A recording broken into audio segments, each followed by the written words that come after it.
Welcome, everyone. Thank you for joining us for our webcast about enabling analytics within your organization. As mentioned, my name is Jen Cherry, and I'm a business intelligence and analytics consultant with Thorogood. I'm joined today by my colleague, Scott. We are both business intelligence and analytics consultants with Thorogood, and we are joining today's webcast from our Center City, Philadelphia office. Today, we'll be introducing and demonstrating Thorogood's analytics approach to provide a framework for organizing and optimizing your efforts around successfully implementing advanced analytics in your firm. As we step through the phases of our analytics approach, we will explore many of the challenges that organizations may face while implementing advanced analytics, as well as explore the people, data, tools, and processes necessary for an effective analytics implementation. So today I'll start with a brief overview of Thorogood to introduce our company and what we do as business intelligence and analytics consultants. We'll then review how we approach analytics, and following this, we'll dive right into a series of demonstrations to illustrate an example approach to analytical projects. And finally, we'll wrap up by looking into how we get started with analytics projects and recapping the demonstrations we've seen. So I wanted to share a bit about Thorogood. We are an independent professional services firm specializing in business intelligence and analytics. In other words, this is our full focus. We've been specialists in this space for over 25 years, and we place a central focus on delivering value for our customers. We serve our customers globally, often with leveraged teams across all of our offices in London, New York, Philadelphia, Bangalore, and Singapore. All of our consultants are recruited and trained in the same way. We look for a unique mix of business understanding, technical aptitude, and analytical ability, as highlighted by the three circles on the right of this slide. This intersection plays a key part in our ability to deliver high-quality business intelligence and analytics solutions. At the bottom of the slide, we have the range of services that we offer. This covers the end-to-end life cycle of any project, from initial strategy and roadmap definitions to requirements gathering, design and implementation of complex systems, all the way through to training and support of business users. We also provide ongoing data or analytics services, as well as the planning and business modeling. Our customers typically span four data-rich verticals: consumer goods, pharmaceutical and health services, banking, and insurance industries. We have worked with each of these clients to help with their unique business intelligence and analytics needs. We are independent in that we don't align with just one technology vendor. Instead, we work with a wide array of technology firms in the business intelligence market, including back-end, front-end, and analytics-driven technologies. With this independence, we're able to develop well-rounded expertise that allows us to help our clients integrate across platforms successfully, much like you'll see today with the various technologies we will be using. While we work with all of these technologies and many more, we do also partner with a variety of these as well. So let's now jump into how we typically approach analytical projects with our clients. More specifically, Thorogood's approach to analytics is based on the cross-industry standard process for data mining, or CRISP-DM. Like our general approach to business intelligence, it is focused on locking onto the business goals and pairing these goals with technical possibilities to drive business value. So if we walk through this, the process starts by leveraging business understanding to identify questions that may be difficult to answer today, but could provide value to the business, while simultaneously considering how data can be leveraged to answer those questions. Coming out of this phase, we want to have a clear vision of the business objectives and an understanding of the data needed to meet these goals. Once you've identified the data that can support your business questions, there is more than likely an element of data preparation that is required to combine the various data elements you've identified.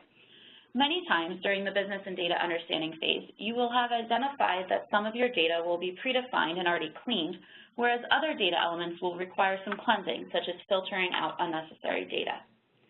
When you build your analytical model, like a regression or clustering model, for example, you'll need to prepare your data in a particular way. With our customers, we find this process to be iterative. As you work through findings in your various models, you may decide to prepare your data differently, perhaps by removing outliers or by adding in additional variables.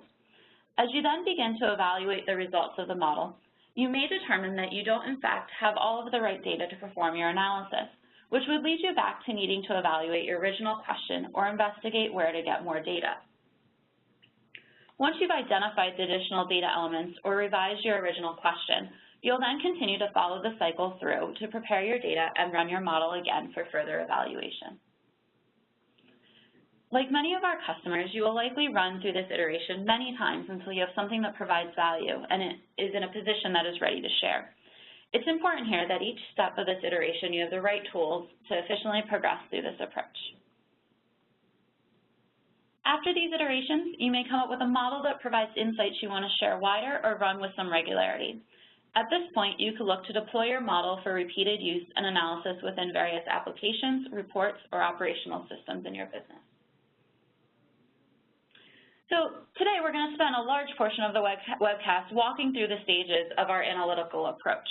But before we do that, before we walk through some of those demonstrations, I'd like to take a look into why analytical projects are different than a typical structured reporting project.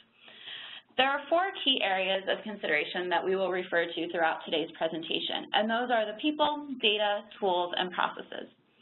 Harmony across these empower organizations to help this model work effectively. If any one of these pillars is neglected, the success of efficiently enabling this approach in your organization will be quite difficult. So why exactly are analytical projects more challenging than, say, your traditional business intelligence reporting projects?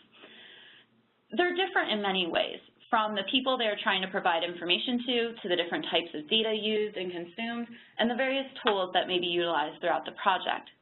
We see that organizations are able to gain the most value from their analytical projects when they consider these pillars across the continuum rather than as discrete activities as you move through our approach to analytics. Let's first look at the people aspect. Your organization is going to have a variety of people who have different skills and capability levels.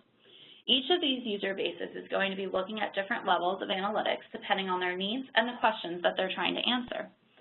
The majority of your user base will be interacting with analytics through what you may call productionized BI. This is where you have robust, aligned data and provide the users with the ability to run reports, query data, and conduct some analysis. As you move across the spectrum, we begin to get into the diagnostic analytics, where we are providing a more focused user base the ability to visualize the analytics, reshape data to test hypotheses, and gain deeper insights into the business questions. Finally, our more niche expert users will be tackling the predictive and prescriptive analytics, where they are qualifying the value of models by running simulations and trying to predict the answers to valuable business questions.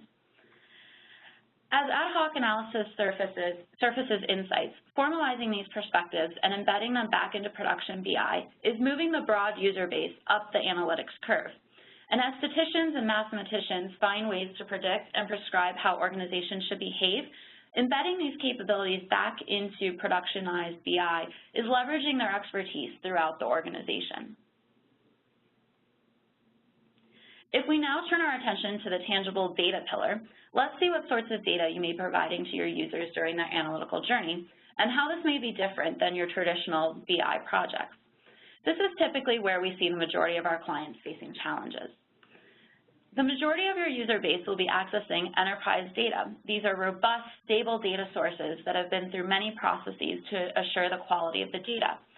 Some examples may be, say, your policy and claims data if you're an insurance organization, or say your sales and promotion data for a consumer packaged goods organization. These data sources are the ones that your users are typically accessing through their traditional reporting. Your more experienced users who are performing more diagnostic, predictive, and prescriptive analytics will be looking to incorporate more agile and ad hoc data sources to afford them the flexibility they need for their analytical models. These flexible data elements are typically not in the robust, stable format as your enterprise data sources, and the challenge comes in trying to figure out how to provide different users throughout the organization with the data they need to conduct the analytics along the spectrum. The agile and ad hoc data sources that can help support the more niche analytics are often new data elements, maybe throwaway, or even ones that are needed to prove a theory. Examples of more agile ad hoc data may include things like third-party data or market data that your organization is trialing out, or even user-generated data such as new products or targets that you may want to test and determine whether or not they will influence the outcome of the model. As you start to incorporate the different types of data needed for the analytical modeling, the data preparation phase of our approach to analytics becomes the crucial phase to support the iterative nature of analytical modeling. And ultimately, as the value of analytical results is validated, you can provide your broader user base access to these agile and ad hoc data sources, enabling them access to the results of the more predictive and prescriptive analytical outputs. The other pillar we want to focus on is the tools. These tools can also be viewed along the same analytical spectrum as we take a look. You can begin to see how even the tools used in analytical projects can be different than in your traditional reporting projects. You may have a set of enterprise tools such as, say, Cognos or Microsoft SQL Server that the majority of your user base is accessing. However, these tools may not provide all of the capabilities needed throughout the phases of the analytical project. We'll see during our demonstration shortly how the tools available to the wider user base can support our projects in the business and data understanding phase, as we look to understand what data we have access to and what other data may be available to us. While on the screen we've bucketed the tools across the spectrum, it's important to note that many of these tools can actually support analytics projects across the entire spectrum. Tools such as, say, Tableau or Power BI or Excel can help you understand what data is currently available, as well as perform some analytical modeling. Other tools support more advanced analytical capabilities, such as SAS or R. Today, we're going to be using a combination of Alteryx and Tableau as we walk through our analytical approach, but keep in mind that's just a sample of tools. Depending on what tools you have in your organization, you may find that one tool suits all your needs, or your organization may need to use a combination of tools to effectively support and enable your analytical journey. So now that I've taken you through our approach to analytical projects, we'd like to walk through our approach to analytics using a series of demonstrations. And shortly, I'm going to hand over to Scott, but I'll set up the demonstration a little bit here as well. So we're going to break it up into 3 parts here, and in our first demonstration, we're going to talk about the business and data understanding. The key aspects of these phases are to understand the value that business questions can provide, and look to understand the data that's available within the organization that can support those questions. So in this example that Scott's going to set up, we're going to make an assumption that our user is using an IT-managed semantic model, the way that the majority of users in organizations are accessing data. We do see, though, that in many organizations, they're moving towards more self-service models. However, in those instances, there's still an element of governance, as those self-service models still sit on top of that IT-governed semantic layer. So in the first demonstration, we're going to access the semantic layer through one of the reporting tools that we have in our organization, Tableau. And for the majority of the users, the reports that are in Tableau have all the data that they need on a regular basis. So I'm going to hand it over to Scott now, who's going to set up our demonstration and take you through what we're going to be looking at today. And Scott, you want to take it from there? Thanks, Jen. So in this demo, I'm going to be specifically focusing on business and data understanding, and then I'll be working through the remaining steps of the analytical model in subsequent demos throughout the webcast. So to help illustrate what each stage of this analytics model might look like once it's applied to your organization, we're going to examine a use case of utilizing analytics to drive productivity in our supply chain. With an increasing number of industrial processes being automated, data is being collected from a variety of sources with the goal of optimizing these processes. As a supply chain manager, my goal is to create and maintain effective and efficient supply chain methods. And then these methods address the challenges that we face, such as customer service, planning, and cost control. For the demo, I'm going to focus on one particular challenge that I'm often investigating. So one way that our factories are evaluated is by their productivity, which is a measure of the total output, or core volumes, per person over a work week. As a supply chain manager, I'm focused on understanding drivers of productivity, as a more productive employee means that I'm able to ship products out to customers faster, and that I'm able to reduce production costs by hiring more efficient staff. As Jen had mentioned, I currently have access to some managed reports in Tableau, which are pointing to the semantic layer.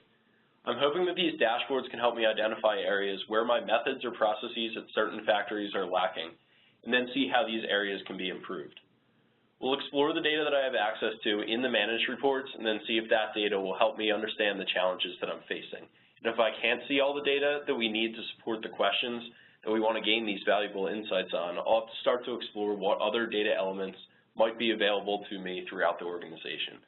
So let's start off by taking a look at the dashboards now.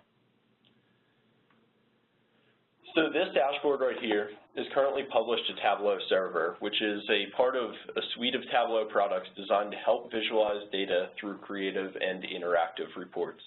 And Tableau Server also gives me the ability to share these reports with other people in my organization. So anyone in the organization can log in and access these dashboards as long as they have the proper credentials. Other organizations are probably accomplishing the same thing, but just in different softwares, such as Qlik or Power BI. The main focus here is really just a software that's being used for enterprise-class reporting. And this dashboard here gives me a high-level understanding of productivity across the entire company, and it shows me some aggregated data across a variety of attributes. The business understanding that I gain from these dashboards is going to help me identify the company objectives and the data that I'll want to consider in order to reach these objectives. So looking at these three bar charts across the top, I can see some correlations between productivity and a couple of the measures that I have in my data, like number of line workers, number of lines, and number of preparation workers.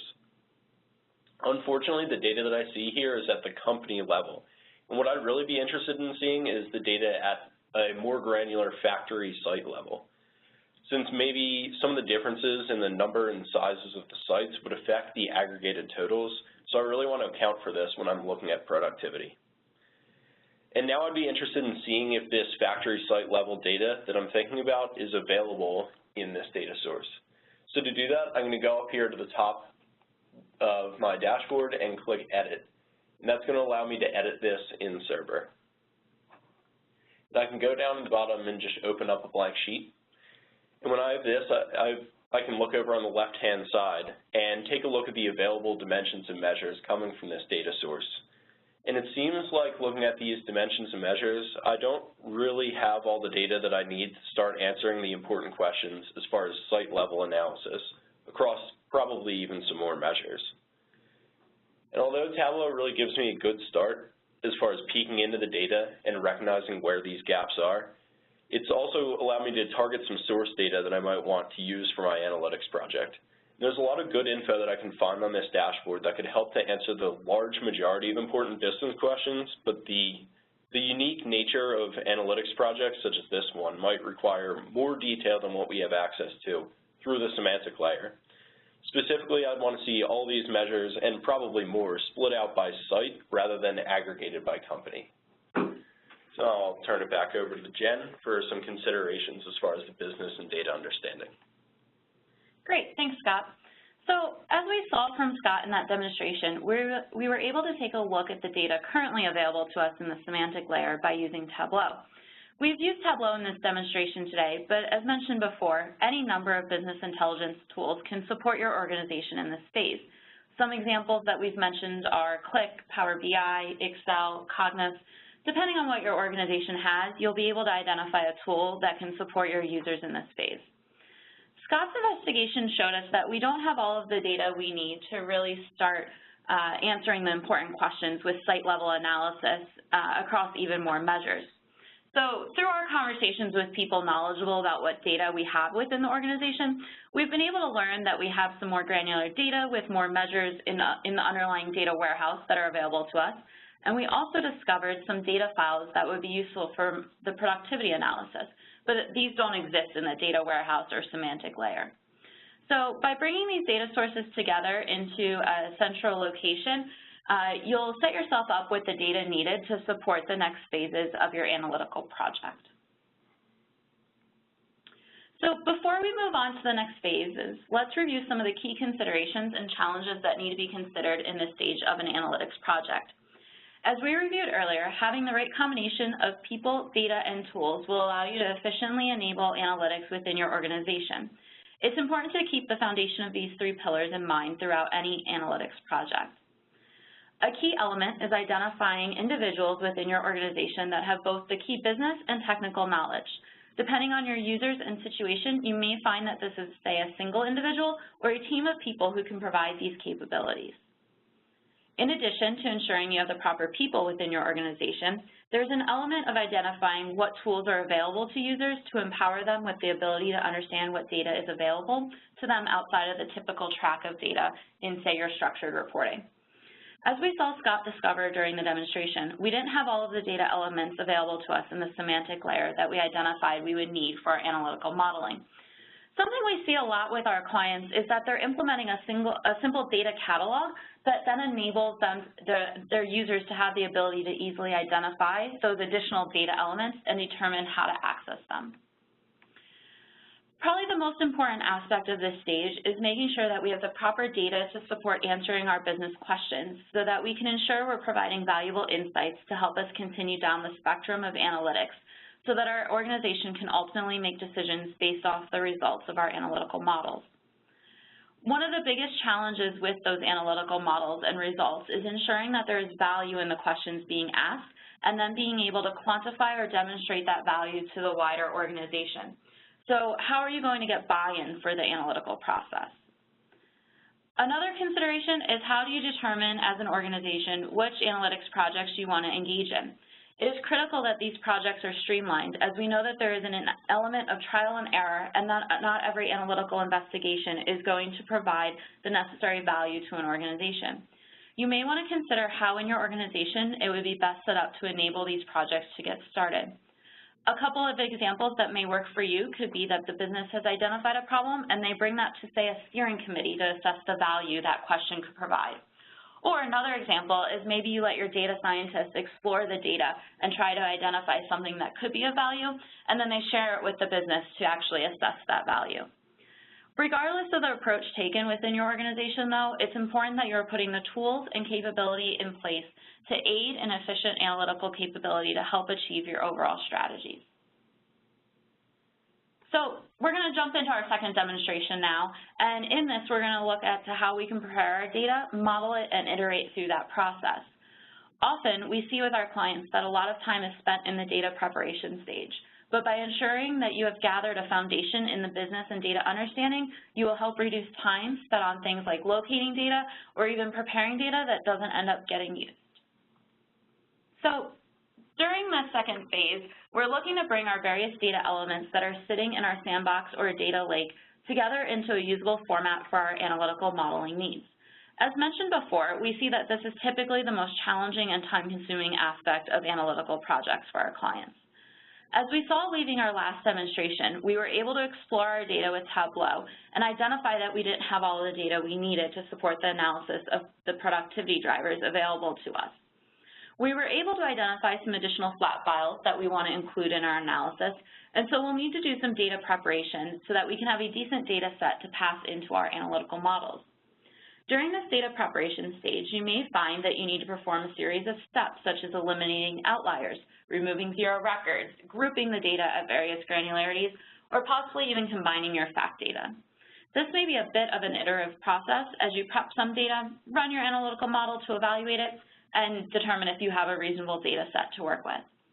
You may also discover during your evaluation of the model results that you need some additional data to pass different variables through the model, and so you may find yourself iterating back to the business and data understanding phase where you're trying to identify what additional data is available or even verify that you're asking the right questions. Throughout this process, you'll need to make sure you are using tools that are easy and efficient to enable this iterative process. You may find that a single tool satisfies all aspects of this phase, as you'll see in our next demonstration with Alteryx, or you may find that a combination of tools, such as using, say, Microsoft Integration Services or Power BI, provide you the capabilities you need. I'm going to pass it back to Scott now so that he can take us through how we'll prepare our data and evaluate our analytical models to determine the drivers for productivity. Thanks, Jen. So for the next section of the demo, I'll be walking through the data preparation, modeling, and evaluation stages. And the tool that I'll be using for this phase is Alteryx, which is a self-service tool for BI, data prep, data blending, and advanced analytics. And although self-service tools like Alteryx or Microsoft Azure ML would allow people from a variety of roles to participate in these steps, in this demo, I'd be an analyst with at least some sort of statistical background or experience. So let's jump right in by opening up Alteryx. So when I open this up, I can see the main canvas here where I can build out my repeatable workflows. And I build out these workflows by using tools, which are split out into groups based on their function. And I can drag and drop these tools onto the canvas and connect them together, which makes this really easy to use. And over on the left-hand side, I have the configuration window. So when I go to the configuration window, I can change some of the options as far as my tools. And then I also have the results window down on the bottom that shows resulting data of workflows when applicable. And it also gives me the ability to view my data in various stages moving throughout my workflow.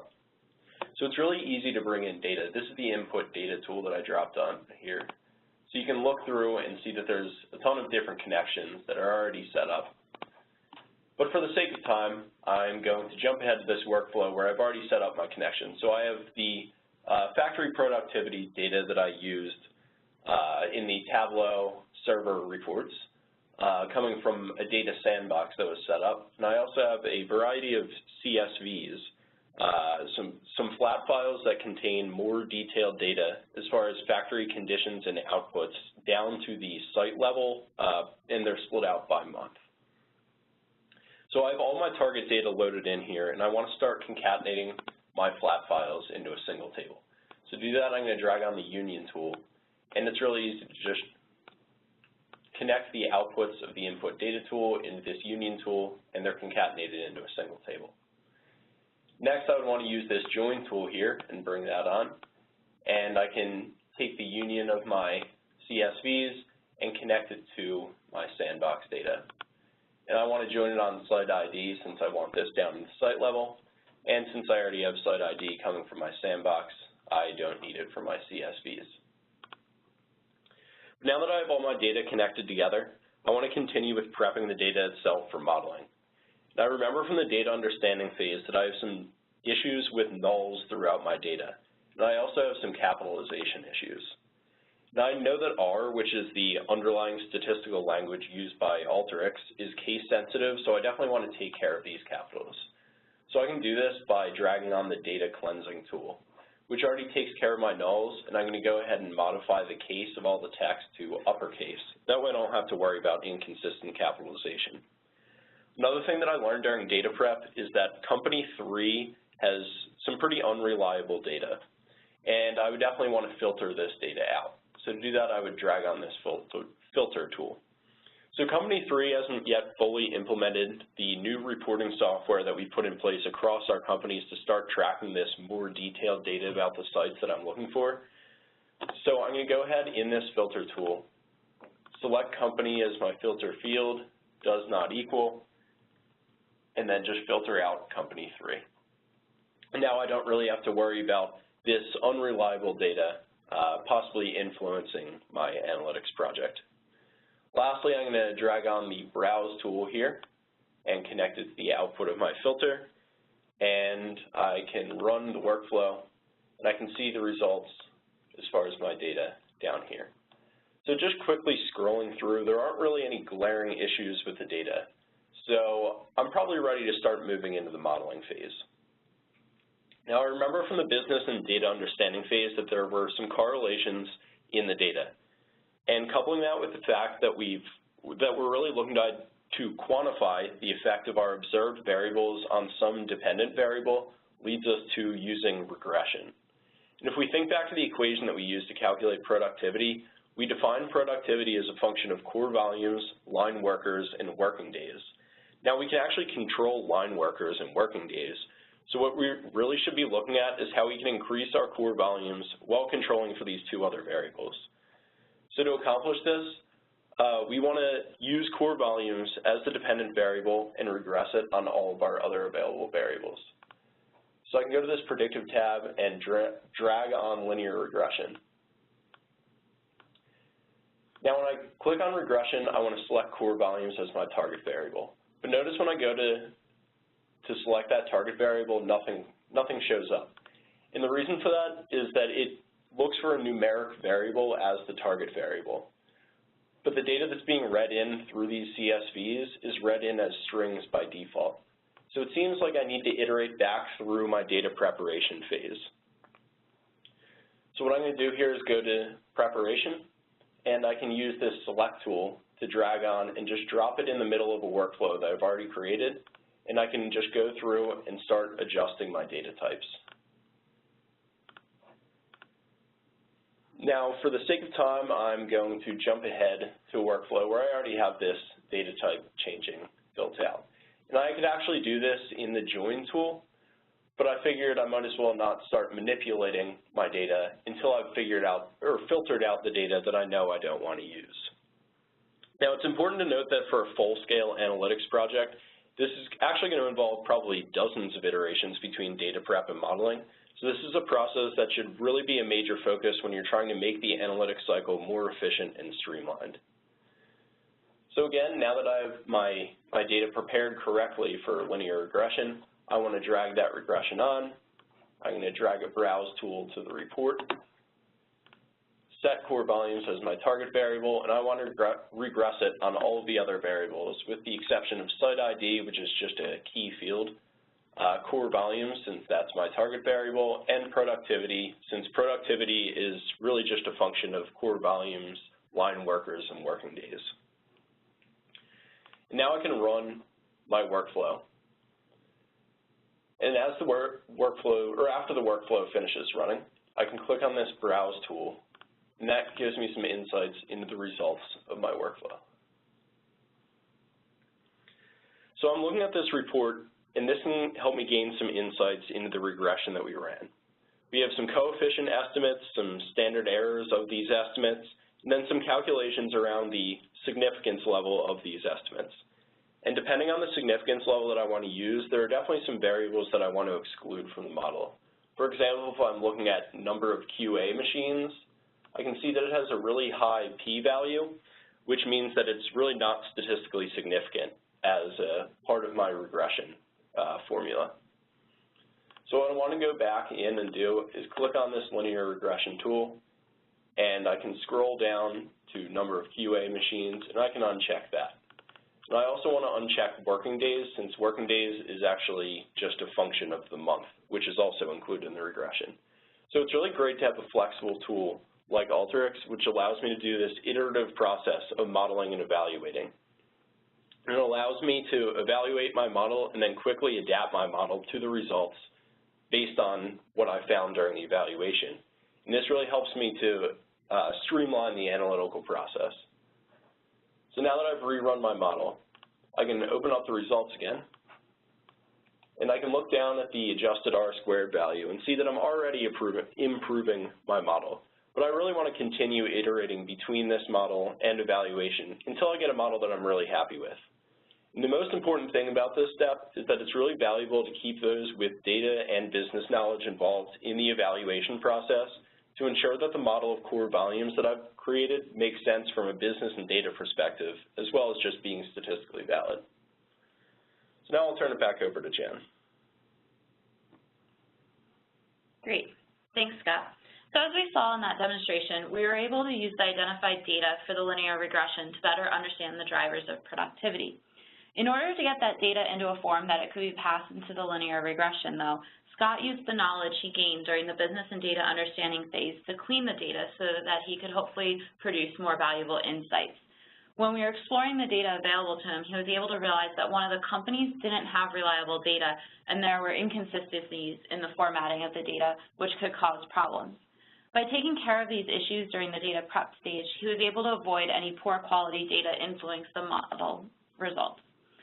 By iterating through the data preparation process and evaluating his model, Scott was able to continually refine his data and model.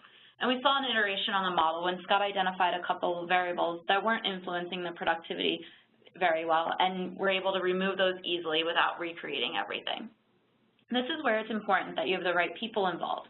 You'll need people who not only understand the data and business logic associated with it, in our case productivity, but also someone who has knowledge of what is or isn't statistically significant. In addition to having the right combination of people supporting these phases of our approach to analytics, you'll want to make sure you have a flexible tool or combination of tools to support the iterative process. In our demonstration today, we utilized Alteryx, but that's just one tool that can support this. Depending on what tools you have in your organization, you might find that other tools like Power BI or SAS can support these stages as well.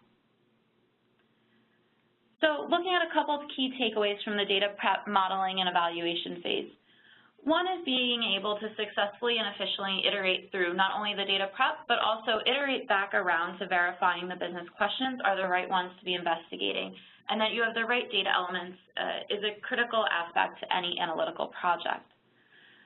Various people need to be involved throughout the entire life cycle of an analytics project, and it's important that these people have a mix of the business, data, and statistical knowledge to support each phase of the process. It's important that your team is working together to drive towards valuable business insights.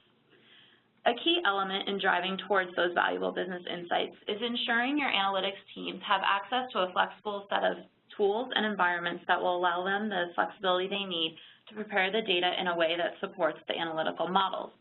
This data is typically required to be in a very different format and have different logic than what is found in typical reporting, and therefore enabling your users with the right tools, whether that be a single tool for both data prep and modeling as Scott demonstrated, or a combination of tools will help streamline this process. In order to support efficient analytical analysis, it's important to keep all phases of the analytical approach in mind. The next phase that we're going to look at is the deployment phase.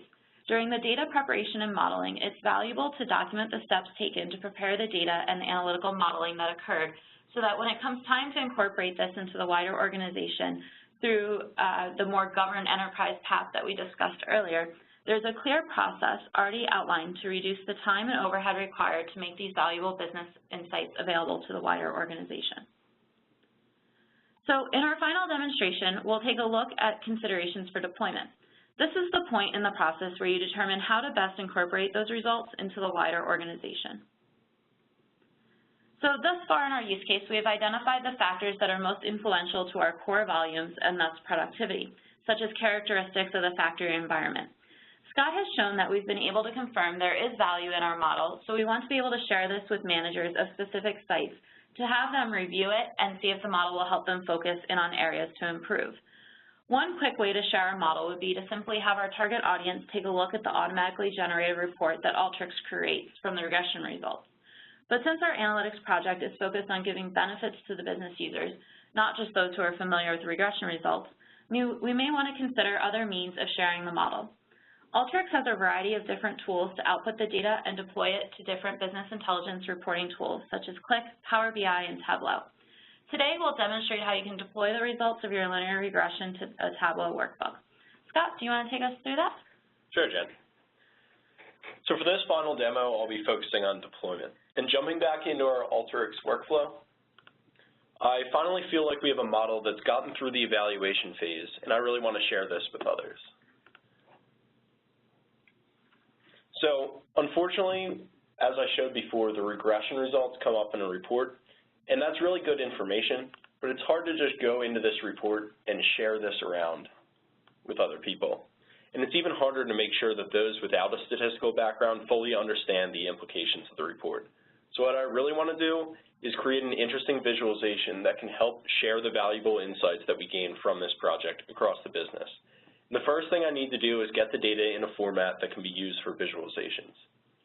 So we use the custom R script tool here to write a little bit of code which can pull out the results of our regression, such as the coefficients, p-values, and other information, and then store it in a table.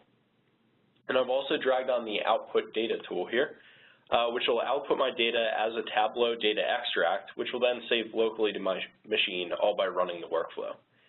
Now we have the regression results in a format that's ready to be loaded in Tableau, so I can work with a team in my company familiar with BI visualizations to build out a Tableau dashboard in Tableau Desktop with some parameters that allow a user to change the inputs of the regression equation. As I mentioned before, this type of visualization process could be applicable to a wide variety of tools, like everything from Qlik to Power BI to SQL Server reporting services, to visualization capabilities within Alteryx itself. So now I'm going to open up this Tableau dashboard. So this is in Tableau Desktop. And taking a look at the dashboard, we have some sliders here for user input, and we have productivity and core volumes calculations based on the user's input and the regression equation. We also have a p-value slider here that can determine whether or not variables should affect core volumes based on their significance levels. Finally, we have some bar charts along the bottom that show how the characteristics of this theoretical site compared to those of the sites across the 3 existing companies. So as I go in here and actually change the value of the sliders, notice how my values of productivity are actually changing along with my selections. And I also have these color indicators here, which can tell me whether or not my current selections fall within my factory site regulations. And I can give some structure to this exploratory what-if analysis as far as ensuring that users are considering realistic scenarios. And I'd then begin the process of working within my data procedures and regulations that my business has in place, as far as vetting the steps to get to this deployable application, changing my data sources to the enterprise data warehouse, scheduling some regular workflow runs through Alteryx, and deploying my Tableau workbook to server, and possibly a few other steps. Jen? Great, thanks, Scott. So as Scott just demonstrated, we were able to fairly easily distribute those results of our model to a friendly application like Tableau to allow our managers to pilot the results to confirm the value in our model. As Scott mentioned, kind of the next steps for him would be to incorporate the outputs of the model into the wider enterprise workflow that we discussed earlier. So to do this, we want to use the outline of data prep and analytical steps that Scott took so that we can rebuild the workflow into the more processed enterprise stream, taking into account data governance, best practices, and standards.